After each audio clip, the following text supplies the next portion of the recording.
In the cases of Sebastian and Viola, of course these are twins, identical twins, who've got separated in the shipwreck and are dressing up as each other. Viola and Sebastian get mistaken for each other. You do mistake, sir. I am sure no man hath any quarrel to me. My remembrance is very free and clear from any image of offence done to any man. You'll find it otherwise, I assure thee. Therefore, if you hold your life at any price, betake thee to thy God. Olivia falls in love with Cesario, Viola, and then by accident marries the twin brother Sebastian, and then realises that she's married the wrong person, as it were. But of course she couldn't marry the first person because it turns out that she's in fact a woman. So partly it's Shakespeare's nifty solution to making sure that Olivia walks away with a husband who's a man, not a woman. And also Olivia doesn't have very many lines. There's a kind of strange silence when she discovers that this guy that she's married isn't the guy that she thought he was. So there is a sort of darkness or strangeness about the fact that she's sort of been tricked. Poor Sebastian is having all these things happen to him, and people approaching him as if they've known him for a long time, and he's a stranger and knows no one. I feel like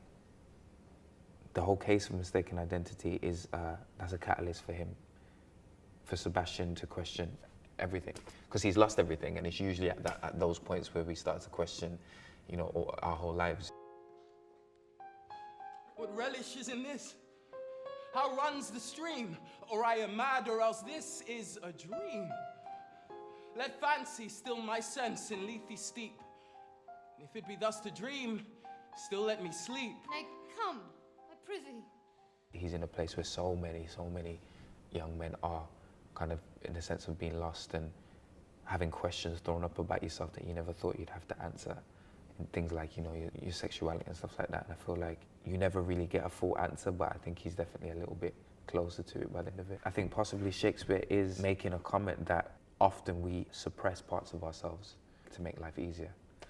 On the other hand, I think by that point, having married Sebastian, and probably therefore having spent a night with him, or at least had sex with him, Olivia seems pretty cheerful about the whole thing. So it might be that in the end, love decides who you end up with, rather than we do. As if Shakespeare's going, there's always a director or a writer or a stage manager that's fixing our lives, and actually giving yourself to love sort of means acknowledging that you don't always end up with the person that you thought you were going to, or that you thought you would. You end up with someone a little bit different.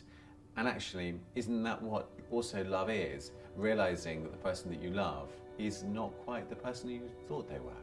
And that's probably quite amazing.